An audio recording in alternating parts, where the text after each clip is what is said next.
Thanks everybody very much for coming. This is the last panel on the last day of New West Summit. So thanks for hanging out to the very end. And our plan is to entertain you and to give you as much useful information as possible.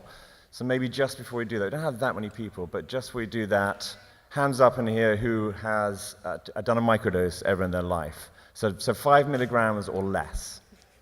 I suppose all the panelists have done too, pretty much. Thank God for that. And in terms of who is a regular microdose user, hands up if you're a regular microdose user. Fantastic, all the panelists too. Hands up if you are microdosing this very moment. Right, excellent, good, great. So thanks for, now we understand the audience. Just to introduce myself, my name is Jim Anstey. I'm the CEO for Kinslips. I don't know if you know Kinslips, but it's cannabis-infused sublingual strip. You put it under your tongue, and it gives you a specific effect.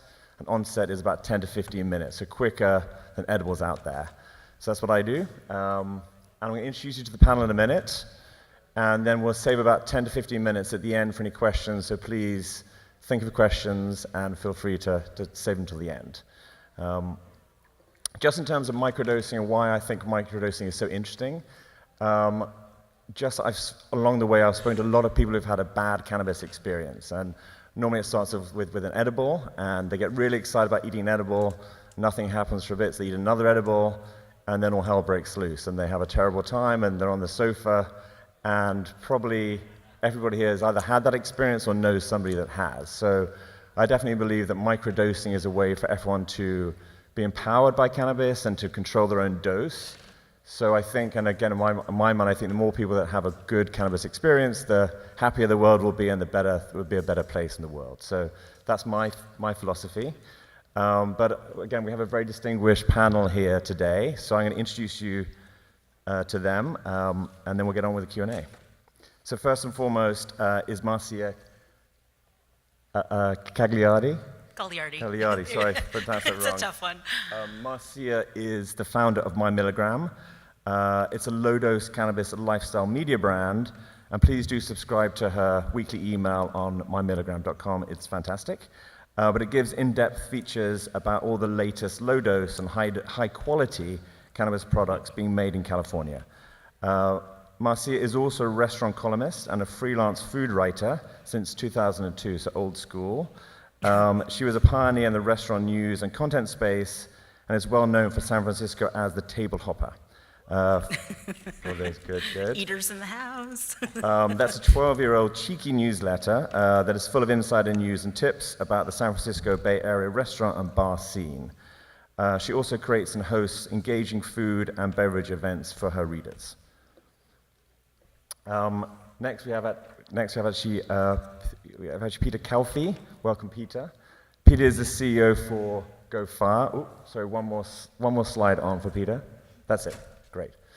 Peter is the CEO for GoFar. He's a technology and health technology entrepreneur and founder of GoFar, which is a life science-focused initiative laying the framework for the future of alternative health. He believes research-based initiatives are the only way to unlock the inherent value of alternative medicine, and intends to continue laying new clinical frameworks that validate the medicinal efficacy of phytomedicine.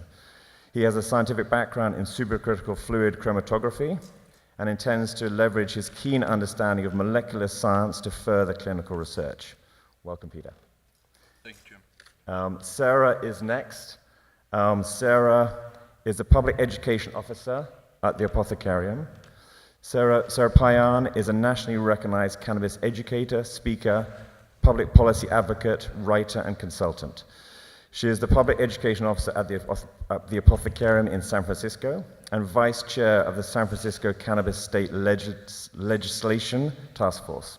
She is a guest lecturer at the City College San Francisco, where she actually created the first ever cannabis education workshop. She writes for Cannabis Now magazine. Sarah has the honor of speaking and lecturing at such events as Patients Out of Time, Women Grow, and the Women's Visionary Congress. Sarah is also a stage 3 colon cancer survivor. Welcome, Sarah. Thank you. Great. Next. Next we have Amy Ludlam. Amy is CEO and co-founder of California Dreaming. Amy founded California Dreaming in 2017.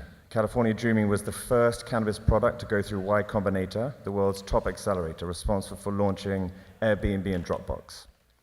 Amy started her career on Wall Street and transitioned into entrepreneurship by joining the BitPesa founding team, growing it to the #1 Bitcoin exchange in several African countries. Amy and her co-founder Peter are passionate about the normalization of cannabis and developing products that are healthier and happier for mainstream adults. Good for you. Welcome, Amy. And Autumn at the very end. Welcome, Autumn. Hi. Autumn Davidson is president and co-founder of Ever Higher Branding. Autumn began her career in Las Vegas as a legal assistant, pursuing her bachelor's degree in political science. She made a pivot into the legal cannabis industry, working as an executive assistant, the president of Electrum Partners. She received a unique education in the cannabis industry. Searching for more, Autumn pursued a position at Altitude Products as a brand manager. She worked her way up through the ranks quickly to director of retail. Now as a president of Excelsior Brand Management, she brings together this knowledge and experience to provide world-class customer service to her clients. She believes that advocacy continues to be a critical component of the legalization of cannabis and has made normalization and advocacy integral to Ever Higher's mission. So welcome everybody. And just to start it off, as we are talking about microdosing, and maybe we'll go down the line, but just would love you all to talk about the last microdose you enjoyed and why you enjoyed it and why you chose that particular microdose and what level it was. Go ahead, Marcia. Okay, let's see. Well, this is day 3 for me here at New West, and during some lectures over, I guess it was yesterday, you get a little afternoon lull, and I'm a big fan of the Level tablinguals, and so they have a new product. It's a THCV Stimulate, which has 1 milligram of THCV, very fascinating, exciting cannabinoid with CBG and THC, and that gave me that little afternoon lift I was looking for. So, good, fantastic, interesting about cannabinoids. Peter, over to you. Excellent. So I actually broke my back about 3.5 years ago. So these conferences often are painful for my physical being, and so I microdosed about 20 minutes ago out of the GoFire meter dose inhaler, 5 milligrams of a formulation put together by a couple of our friends out here. Fantastic. Good. Sarah, over to you. I tend to go more the CBD route during the day. I have peripheral neuropathy left over from my chemotherapy, so I do a ratio of CBD to THC. This morning I had some of the Kikoko Sympathy, which was an 18-to-1 ratio, and then I tried one of those neat kin slips. What was the ratio on that? The Park Life was actually 10 CBD to 1 milligram THC. See, and the wide ratio like that is perfect for me to keep down neuropathic pain and to also remain clear-headed, because I deal with a lot of complicated situations throughout the day and have to have a lot of critical thought. That's great. Well, running a cannabis business is a pretty stressful occupation, believe it or not. So I would say what I typically do for microdosing is I'm obsessed with those Kiva mints, the Petra mints. Mm-hmm. Those are awesome. Those are the best. They're amazing. And if I ever get a headache or anxiety and I'm tense, I am such a low dose person and so sensitive that I break them in half and I just do 1 milligram of a mint. And I'm telling you, I don't know if it's placebo or not, but my headaches disappear, and I haven't taken Advil in years, so I appreciate that. Cool. I'm a huge fan of Deep Roots Harvest, actually. They make a product called Chiller, and it's a lozenge, and I typically use about half of it, and they're vegan, which is difficult to find sometimes in an edible, and they produce such a wonderful euphoric feeling in my body, and I microdose for my anxiety, so if I get a little bit too stoned, it aggravates my anxiety, so they're perfect. That's what I use.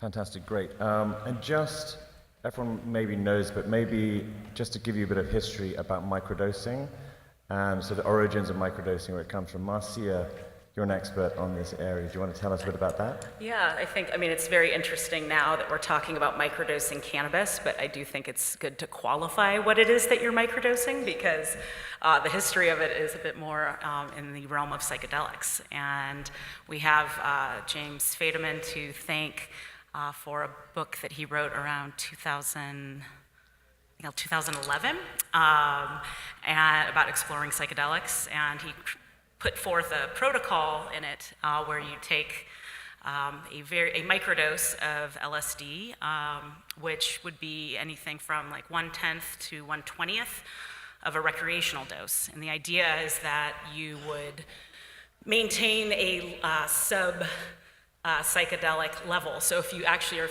seeing psychedelic effects, that's not a microdose, but it's really something that has unlocked I think a lot of development and introspection for people, whether, within the Silicon Valley community, they were really interested in it because it was helping people with focus. So a lot of coders were really interested in microdosing, but then also people suffering from depression have really found a lot of success in following his protocol. And basically, it's something that they say that it's a little bit tricky if you do suffer from anxiety to consider microdosing LSD or psilocybin. It can actually exacerbate some anxiety for people, or if you suffer from psychosis, but if you suffer from depression, it can really help. Versus cannabis, which actually helps a lot of people with anxiety in a microdosing format. But it's just, it's a very exciting space. You can read more about James Fadiman and all of the work their group is doing at microdosingpsychedelics.com if you're interested in that. Eilert Waldman wrote a wonderful book called A Really Good Day. She's known as the microdosing mom, and she talked about taking LSD to help explore options for her depression. I heard her speak, and she said, anybody in the room care to name any antidepressants? I've taken them. And so LSD was really helping unlock just a lot of daytime appreciation for her of the wonderful world we live in, and that ends up being really helpful for a lot of people. There's also a lot of success in microdosing ketamine as well for people suffering from post-traumatic stress disorder. So it's a very exciting space, but you definitely need to do your research before diving in.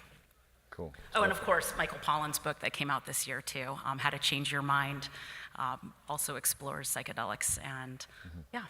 But here we are talking microdosing cannabis, which is very exciting. Great. Anybody else on the panel want to chip in about origins of microdosing, and any other knowledge to share on the origins of microdosing? Got the expert right here, but go for it. Oh, yeah, sure. So I actually came across microdosing last year, or maybe a year and a half ago, for my anxiety because I was smoking, and there would be some times when I would utilize cannabis, and then it made my anxiety worse, and I couldn't figure out why, and I didn't understand that the amount that I was using was actually exacerbating my symptoms, and so it was a very frustrating time because I don't like to take Xanax, I don't like to utilize pharmaceuticals, so I did a little bit of research and found a 2012 Journal of Pain study where they used a low dose, a mid dose, and a high dose THC to CBD compound on cancer patients that weren't responding to opioids. And they found that the low dose candidates actually experienced more reduction in their pain. And then again, the Journal of Clinical Psychopharmacology did one on PTSD and insomnia and things related to PTSD. And again, they found that the lower dose trial participants were experiencing a much higher rate of relief than people who are utilizing the higher dose. And so that got me sort of off on this research. I dove into the research, and UC San Diego has done one, GW Pharma has done one, and there are a lot of studies, not just on psychedelics, but on cannabinoids specifically for utilizing under 5 milligrams and finding incredible results. So, interesting, fantastic, great. I'd also say that the conversation around microdosing is actually the entrance to a bigger conversation, which is more about finding the appropriate therapeutic threshold for each individual. We're walking chemistry experiments. We all metabolize cannabis so differently. So what we're really looking at is that fine balance between the ratio and the volume of the ratio that's creating a therapeutic value in your body without over-medicating and creating too much euphoria. In this crazy world that we live in, where we're rushing from moment to moment, event to event, we lose touch with our bodies. And cannabis is this unique opportunity that we have to ground and really see what's going on within ourselves. And so that's why I say that when you do embark on microdosing, you really want to be looking at journaling. So just take a quick moment to ground and do inventory of how you're feeling physically and mentally. Just jot a few notes down. How are you feeling?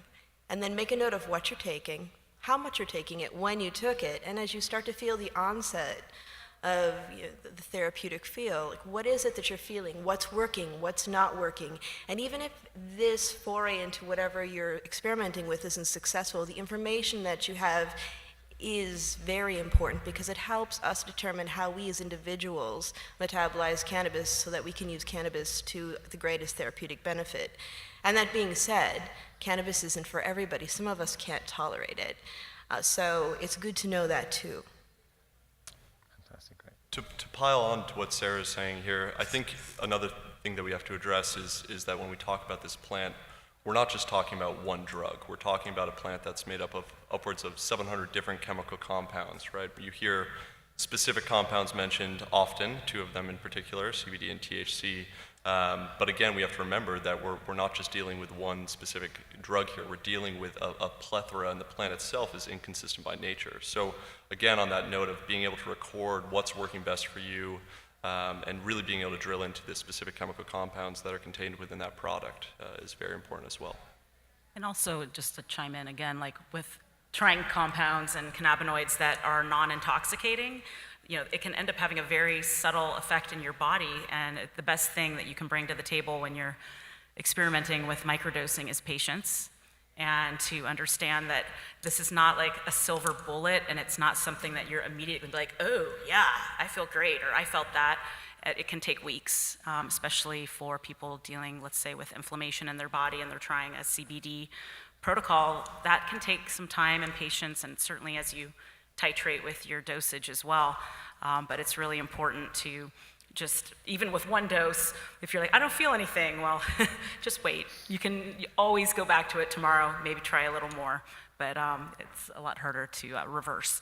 Mm-hmm. Yeah, true. It's true, and Jim was mentioning also about, having some, not feeling anything, taking some more, and then Marcia was talking about that as well. I always refer to that when I talk to patients as the after-school special moment, Johnny took too much. Now what happens? You're like, don't be Donnie. And I think the moral of the story is start low and go slow, right? And work your way up again as we see new patients stepping into the space, looking to this plant as an alternative or complementary medicine to their current dosing regimen. Again, it's important to start low and go slow. Again, a product that might have worked at a certain dose for your friend might be too much for you, and so again, we have to know our bodies and know what's working best for us as an individual. Terrific, love that. Start low and go slow. Great, and just maybe, Sarah, I know you've helped over 10,000 patients, and you've got 7 years of experience at the Apothecarium. So round of applause for that, definitely. thank you. But would love the question, I would love to ask you just like, within the patient groups there are many different needs, but who do you find is a microdose consumer? Who is consuming microdoses out of all the patients that you've spoken to? How would you describe them?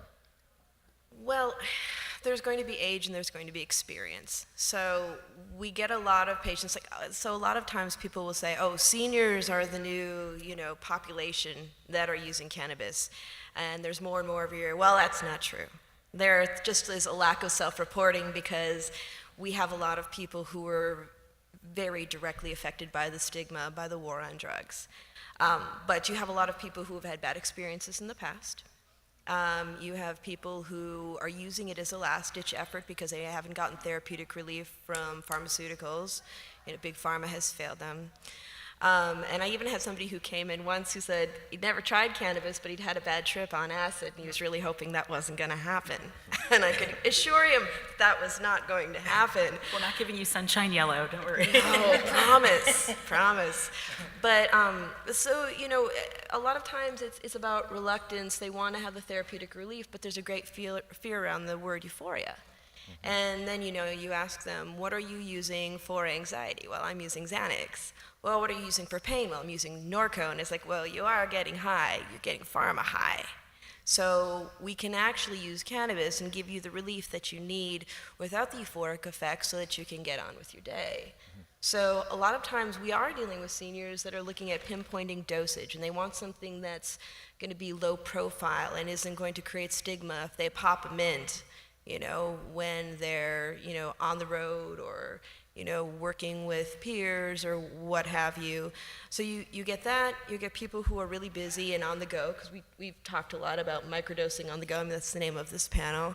But, people who need relief from pain, anxiety, or maybe a little lift in mood if they're dealing with depression.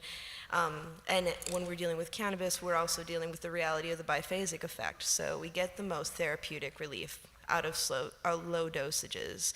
So seniors use a lot of, well, I know some seniors that definitely don't microdose. And it's like, yes. But, seniors especially embarking on it, especially when families are coming in with an older member of the family and they're really nervous about balance. And, because when you get to a certain age, like breaking your hip is some serious stuff. We really need to be aware of, yes, you might be getting relief from anxiety and some pain, but are you going to be able to walk to the bathroom in the middle of the night and be okay? And then for somebody like myself, it's like I'm dealing with patients and I'm writing articles and I can't be all over the place. I have to be present. And then, you just get people that really it's not a microdose for them. Like we were just talking about, it's just about finding the appropriate dosage. So we have more people now with the stigma being lifted that are thinking that, cannabis can fit in their life, but how can it fit in my life without me, I know we're in legalization, but I still use the word over-medicating because as human beings, we're constantly striving for homeostasis. And that's no matter whether we're drinking, we're eating chocolate, we're, sex, it's all part of that crazy chemistry experiment that's going on in our bodies. So I think that microdosing applies to a great deal of people because really, for some people with higher tolerances, a microdose is 20 milligrams. Right, good point. Yeah. Just to once more pile on here, the other piece is modality, right? Are you vaporizing? Are you consuming it? Is it an edible? Is it a sublingual? These different forms of delivery achieve a different effect, right? And oftentimes that has to do with timing as well. Inhalable medicine is the fastest way to get something into your bloodstream. It's also the fastest to leave your body, and for that those effects to diminish. So for me, again, for pain, which is my primary reason for consuming. Again, an inhalable is great if I need that breakthrough relief, but again, for an extended relief, I'm going to be looking more towards an edible or a sublingual.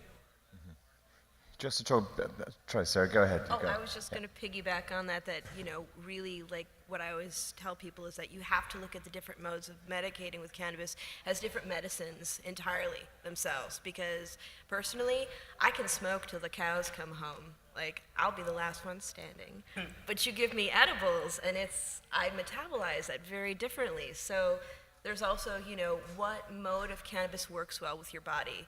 And that's one of the big things with why people are scared nationally about edibles is because, somebody took too much, a certain journalist took too much and wrote about it, and now everybody's afraid of it because they don't understand that there's a lot of critical thought that comes into this about that dose isn't good for everybody, and you should be asking questions. And just because it's legal now does not change the fact that whether it's medical or whether it's adult use, it is a substance that creates a reaction in the body and must be respected. Terrific. Great. And on that point, just about different ways to microdose and different kind of mechanisms of actions of the body, because at Cannabis we believe very much that sublingual is a very efficient way to consume cannabis, but there are lots of other ways too. And I know, actually, Peter, your new app or the GoFar kind of platform, how do you measure different types of absorption methods? And how do you compare, for example, smoking can be very different than, as Sarah was saying, than edibles and sublinguals, and so how would you take that? Well, again, with our platform, the goal is that we are able to track all the variables within each medicating session. Now, this doesn't just stop at the chemical profile and the dose, but we're also talking about, again, what is that modality of delivery? This has a huge implications, and again, the effect. In the same light, for me, with edibles, I have to be very careful. I'm a little sensitive. But when I'm, again, using an inhalable delivery mechanism, I can consume much more and still be okay.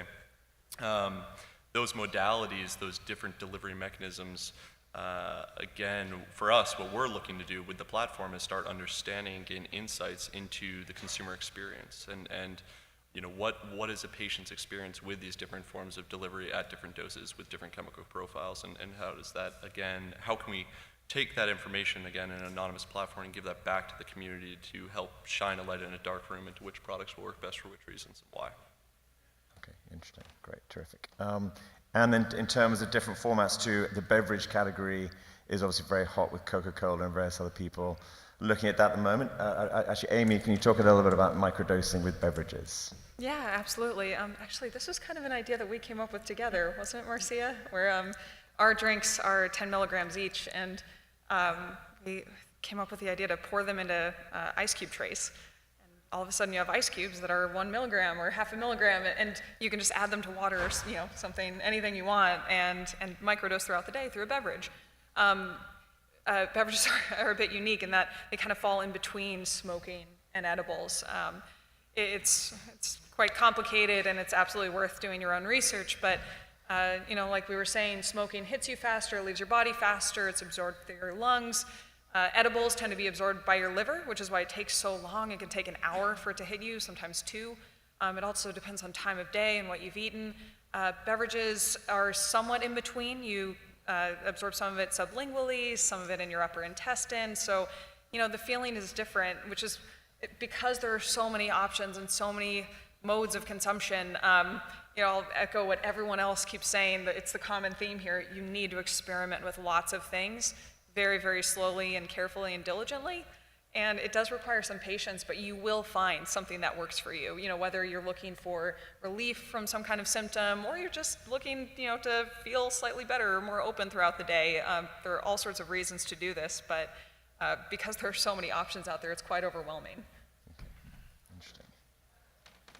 Sarah, when people come to you, maybe your patients that come to you and are interested in microdosing, how do you recommend they start off? What would you say to them in terms of an approach to start off on microdosing? Normally I ask about if they're looking at symptom management, what they're working with. Okay. And that also determines, what way of medicating that I would suggest. Because if we're dealing with pain management, we want to be working with something most likely that's going to behave more like a pharmaceutical, where you're going to be having 4+ hours of relief so that they can take it, throughout the day, like 2 to 3 times a day, so that you're not getting breakthrough pain, or if it's something where they want something that's a little bit faster. There's also with the modes of medicating how the terpenes translate in the body, because if you have an edible, because it is going through the liver, it's going to be a largely drowsier back end, more of a hybrid-like experience. But say you're dealing with depression and you need to have lift, that's when we're going to be looking at something that's more of a sublingual format, because those terpenes aren't going to be destroyed by the stomach and you're going to actually be able to get some lift. The feelings are going to be more immediate. They'll pass a little bit faster than edibles, but also most sublingual preparations are really easy to travel with, so you have the ease of using that. So it's going to depend on, what they're comfortable with, what works with their lifestyle, what kind of symptom management they're doing, or if they just, want to lift. And then there's just, there's also just the big conversation around expectations, because you have to create a safe container for experimenting, because otherwise things can go wrong and people can be deterred by that, which also just adds to the stigma around cannabis too. But also they won't use it, and it's expensive. And why set somebody up for failure? Interesting. Great. I know you mentioned I was traveling with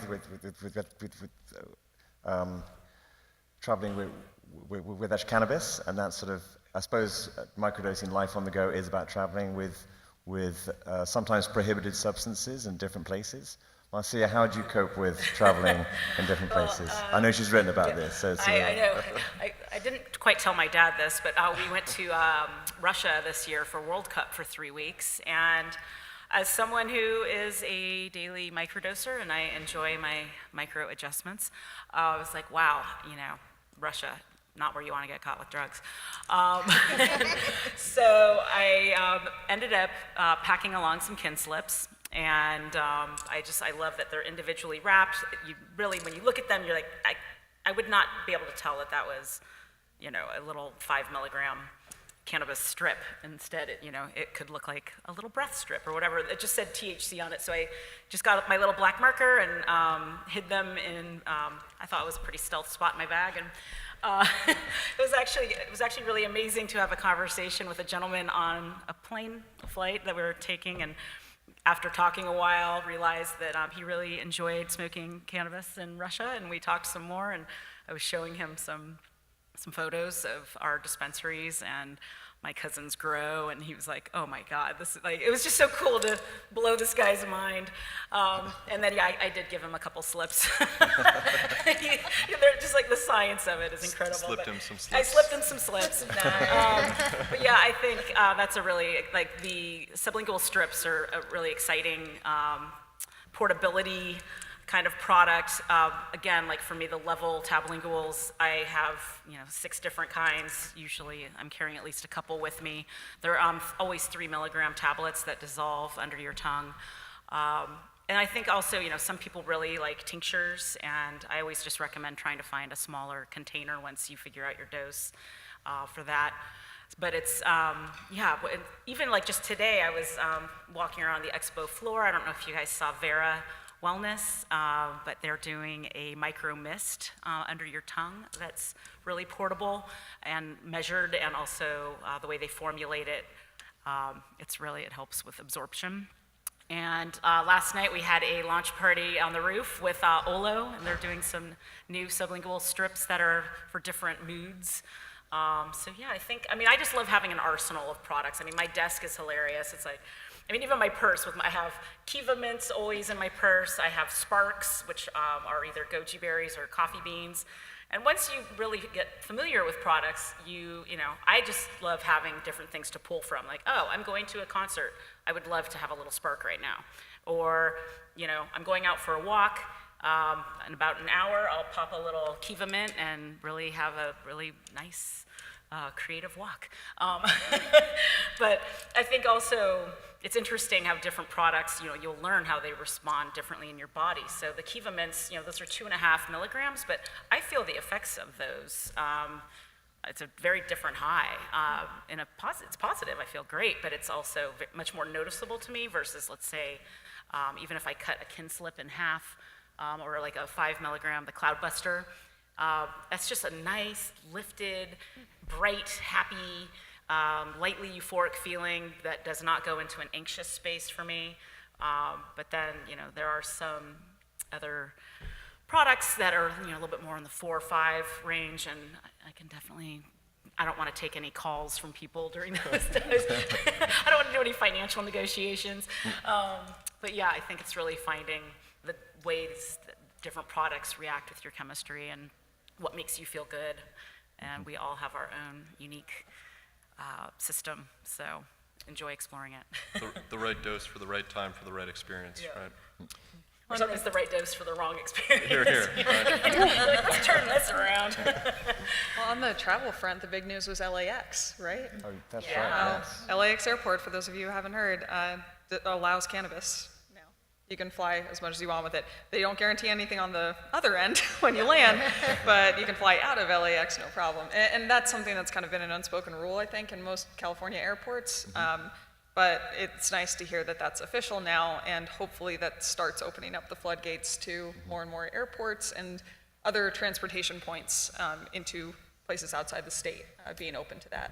Yeah, I know DIA had, I want to say, under 5 incidents of TSA getting involved in individuals traveling with the plant or some form of the plant in 2017. And if you think about how many people have gone through that airport, that speaks to what we're doing and the direction this industry is going.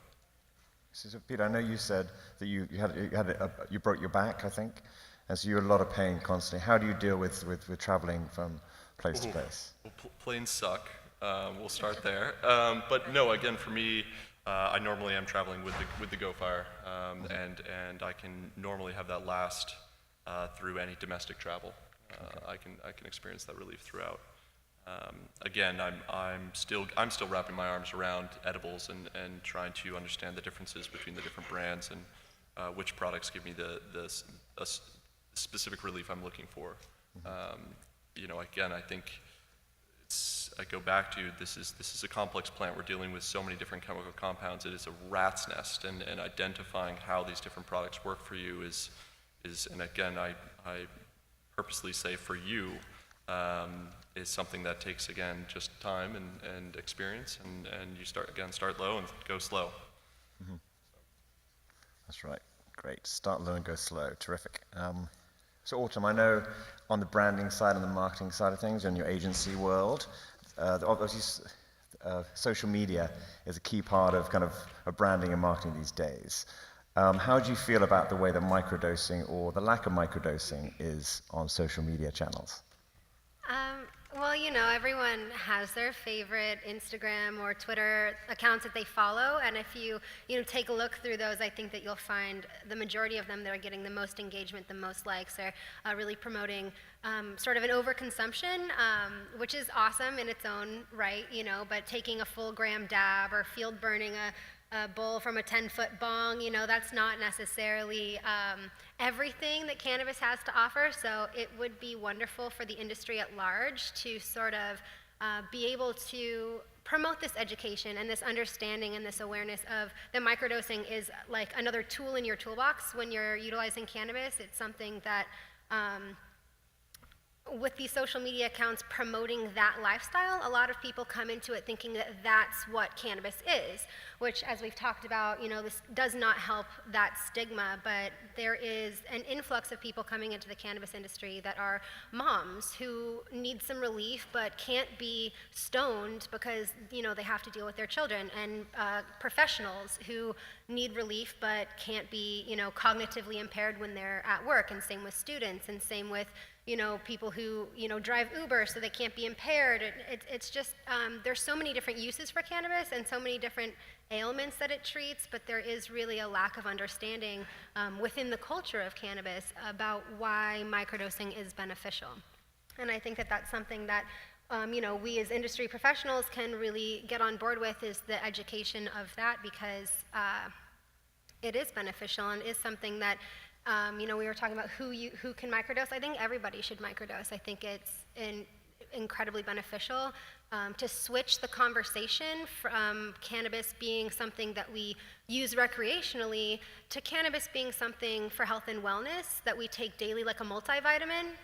You're not going to go ham on a bottle of Flintstones gummies, vitamins. You're going to take the dose that you need to feel what it needs to feel in your body. And I think that's what microdosing is about, but there really is a complete lack of that on social media, especially. Those just aren't the accounts that are getting the traction, and therefore those aren't the conversations that we're having as a wider industry.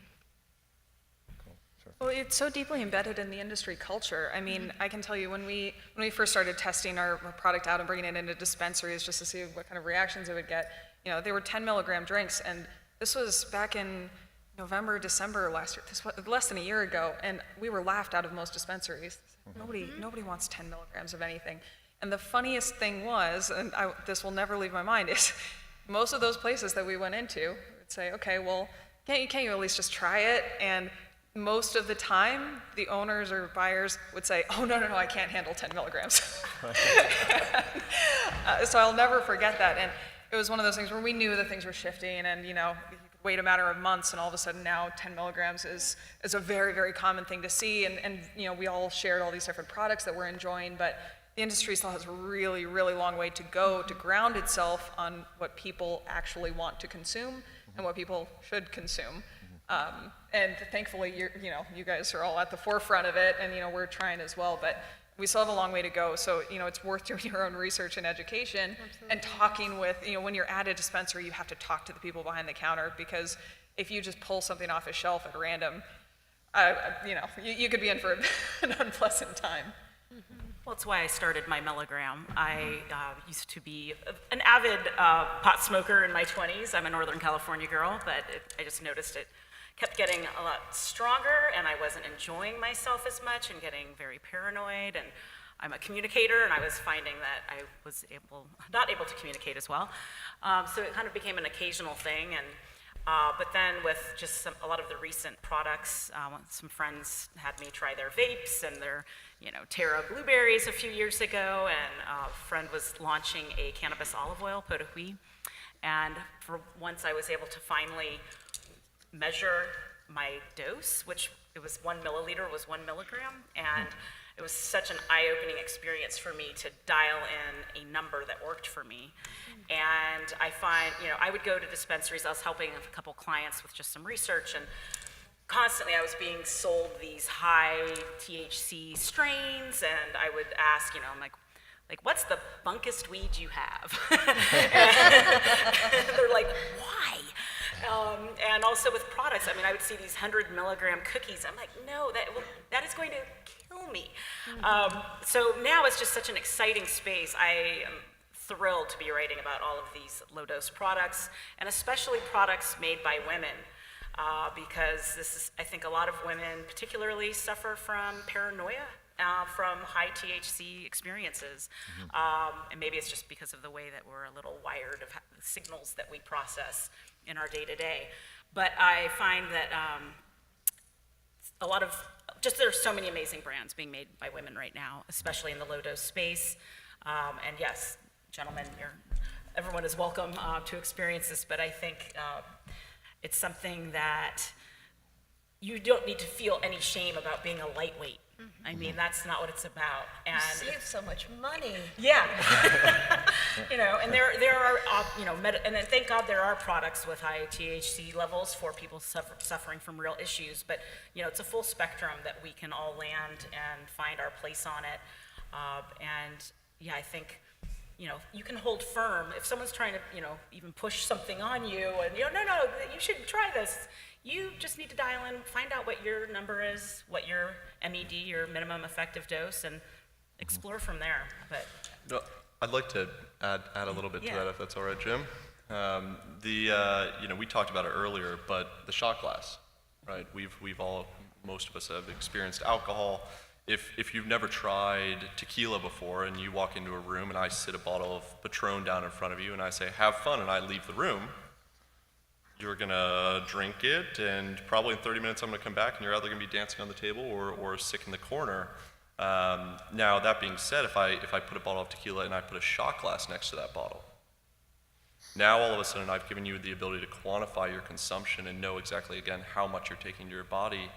And again, in that same light, when we talk about what is it going to take to bring this plant into the light as a true alternative or complementary medicine, and allow the masses to gain access to this product, it all comes down to consistency and repeatability. And it all comes down to being able to quantify our consumptions, as we are all as individuals different, the ability to say, I know that I only need 2 shots of tequila, right?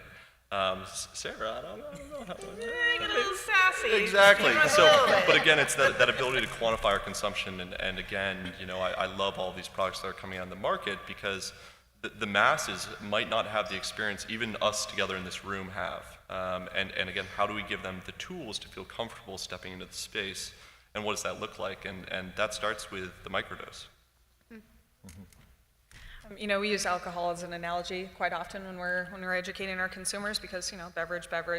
But again, this is something that we've mentioned offhand here and there. But to give you an idea, if you have a very low tolerance for alcohol, for example, maybe it only takes 1 drink or half a shot or something for you to feel something. And maybe if you're a heavy drinker, maybe it takes 3 shots before you feel something. the range in cannabis is astronomical in comparison. Just between me and my co-founder, for me, I feel something at 2 milligrams, and I feel great. I do not want anything beyond 5. 5 is kind of my max happy point. And for him, and this isn't just a matter of him consuming more than I do, it's also genetics and all sorts of other factors. But for a variety of factors, it takes probably 30 before he starts feeling something, and he enjoys 50 to 80. So now we're talking of a range of 10x. That is really, really, really hard to nail down. If you're trying to educate people, especially about something that they don't know a whole lot about, and there's a deeply ingrained, long-standing culture with a very common voice that is misleading, when we're looking at the future and all the new users entering the market. I think it's something we've all been talking about, but kind of, alluding to, but just to emphasize the unique properties of cannabis, the enormous range of chemicals and compounds involved, and the range of tolerances and people's reactions to all of those different products and methods of consumption.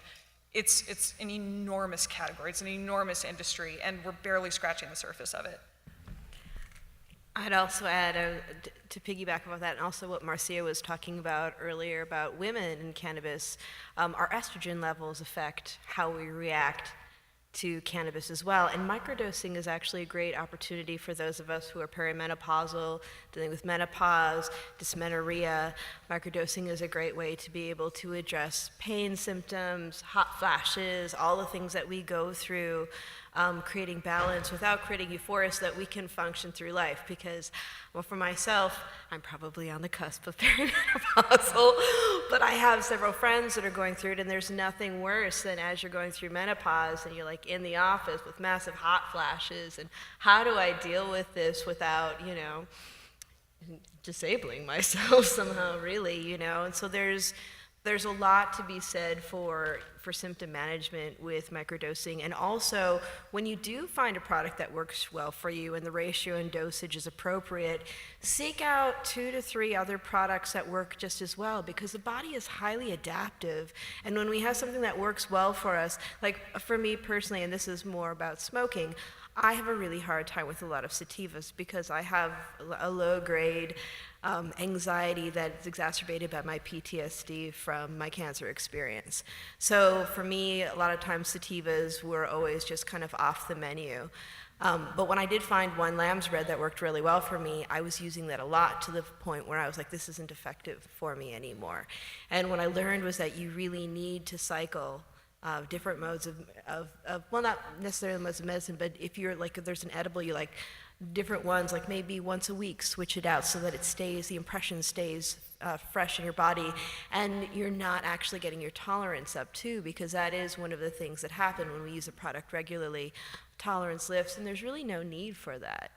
And there is a lot of stigma around it. People will come to me and they'll be like, my tolerance is so low, and they're kind of embarrassed, and it's like, I shut it out. I was like, that's great, you know how much money you save? That's amazing. Because if you can keep it low, you think about what you can do with that money otherwise. And our most critically ill patients are on fixed incomes. This isn't covered by insurance. Maybe someday it will be, but I know they pulled it in the Netherlands. It was for a while. And this is true for any drug you're taking to your body. Again, when I broke my back, I left the hospital, spent 6 weeks in the hospital. My buddy Max took care of me during that time, but spent 6 weeks in the hospital, and when I came out, I had a trash bag full of opiates. It was pretty sickening. And over the next couple of weeks, I was able to wean myself off and transition to purely alternative medicine. And again, going back to that dose, it is something that we always have to be conscious of, is again monitoring our tolerance so that again we can achieve the desired effect we're looking for.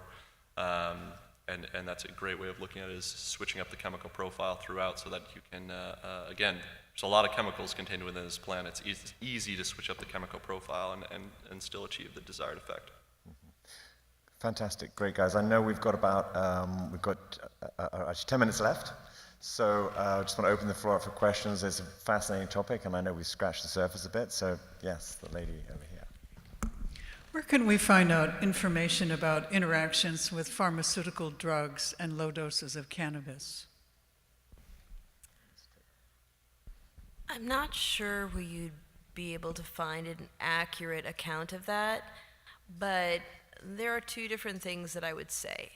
So as a harm reduction tool, THC and CBD are both great for their interactions with most pharmaceuticals. THC does not work on the same receptors as opiates, but there's a synergistic effect that actually will help with pain management without raising the amount of opiates.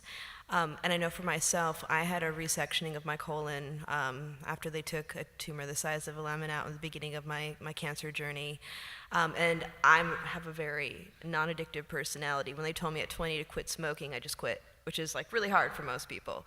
2 weeks on opiates and getting myself off of it, the side effects were horrible. But I was able to use THC to mitigate those effects and actually successfully take myself off of my opiates. So people are either lowering their opiate usage or being able to take themselves off altogether with the use of cannabis. CBD is wonderful for working with people with brain meds that may be taking themselves off with the help of a physician. A lot of times when we can go through withdrawal, which can cause tinny taste on the tongue and what they call the brain zaps, and using CBD can actually help support your nervous system through that transition. The only thing that we really are concerned about a lot with interactions with drugs that would be negative with cannabis, well, one of the things, the main thing I would say, is CBD in high ratios and high volumes interacts with what is known as cytochrome P450. So if you've ever gotten a pharmaceutical that says do not take with grapefruit juice, it's because it affects cytochrome P450, which means that not only does it elevate the effects of the drug, but it also does it for an extended period of time. And most often we're concerned with that when we're dealing with things like blood thinners, statins, things like Viagra. So if I'm working with a patient that's using a high ratio of CBD in a large volume, I always recommend that they talk to their physician about it so that they can do appropriate testing to make sure that the pharmaceutical levels in their blood is appropriate and it's not doing harm to the patient. But it's really few and far between that actually happens. If you give me your card after this, I can shoot you a couple medical journals my peers have put together that you can piece together some information about that specifically. I also find HelloMD is a good site just to get started with some information that's more medically based. And Dr. Eloise Thyssen just started a group, Radical, and it's RADICLE Health in the East Bay, and they have patient consultations with RNs who are also very, very experienced with cannabis as well, if you have something specific you're looking for. And also, Sava is a local delivery and fulfillment company that I work with my milligram, and they have an on-call person you can speak with if you have questions about interactions and just various product guidance. Great. Other questions from the audience? Josh. I can just yell, if that's okay.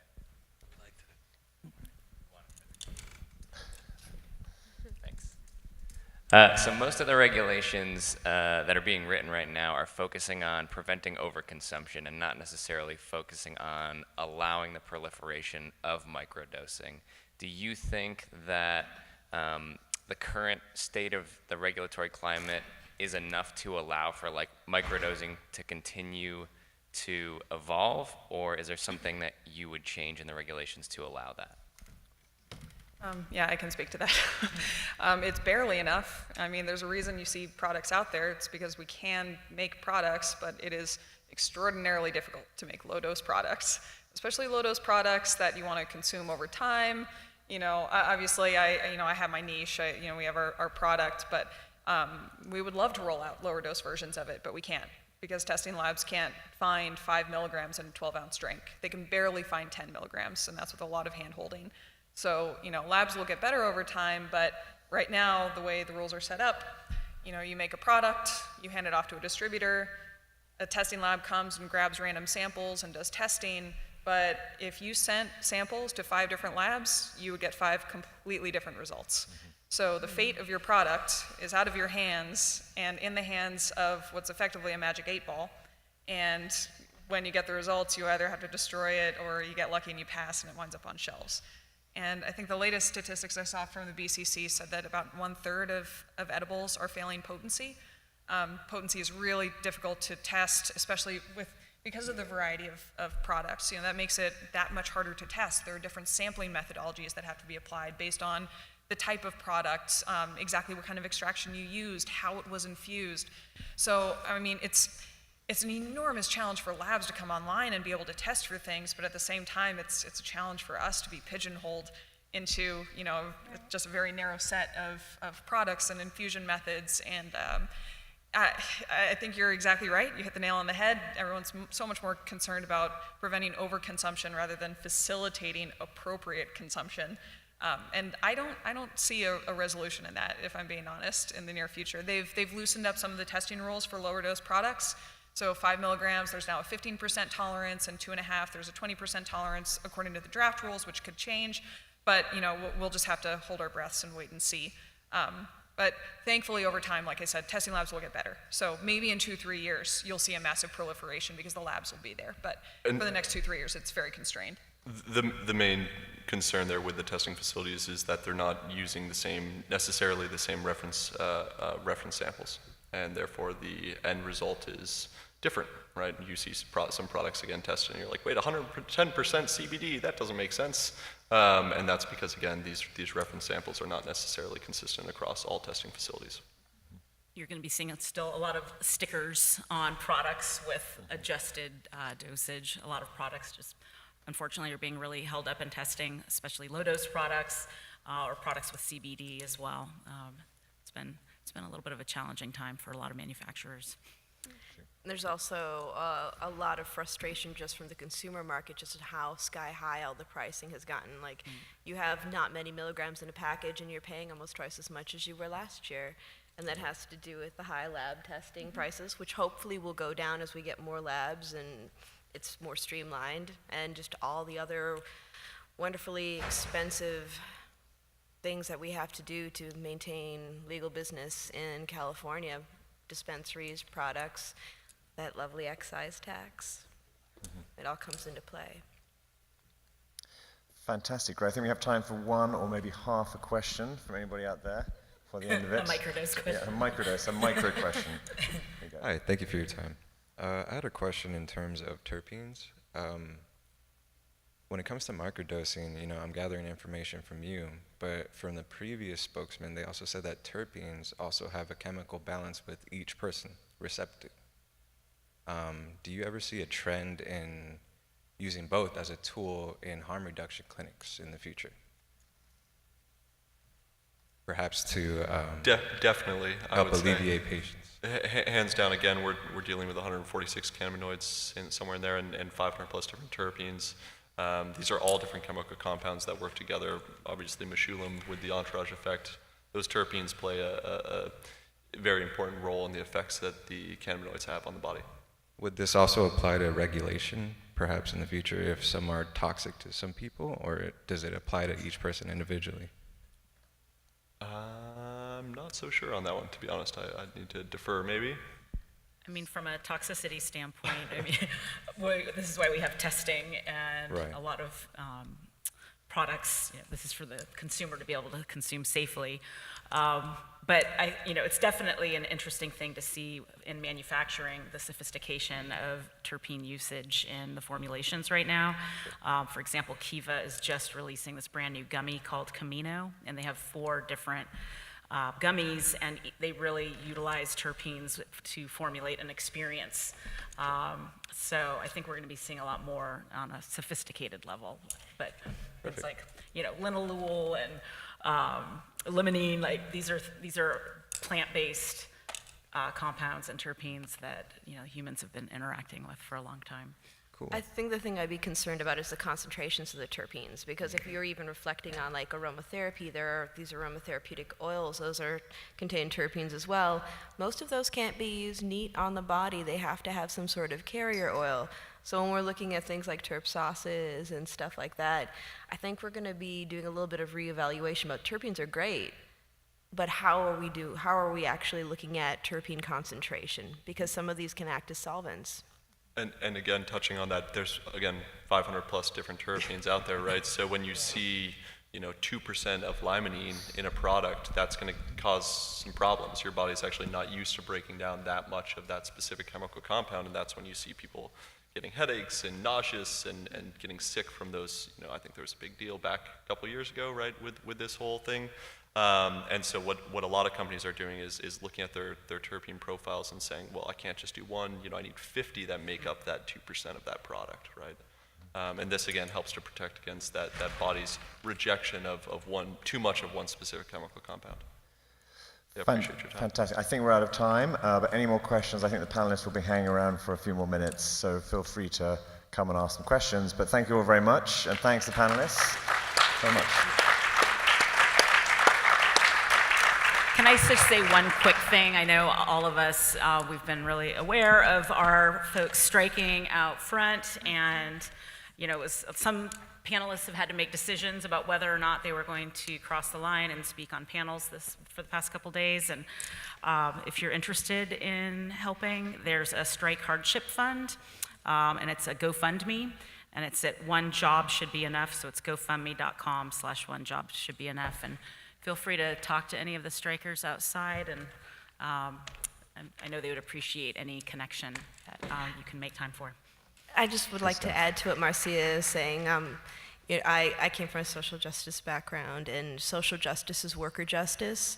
And I really applaud New West Summit for supporting the strikers and Ophelia actually bringing the panel out to the sidewalk the other day. That was amazing.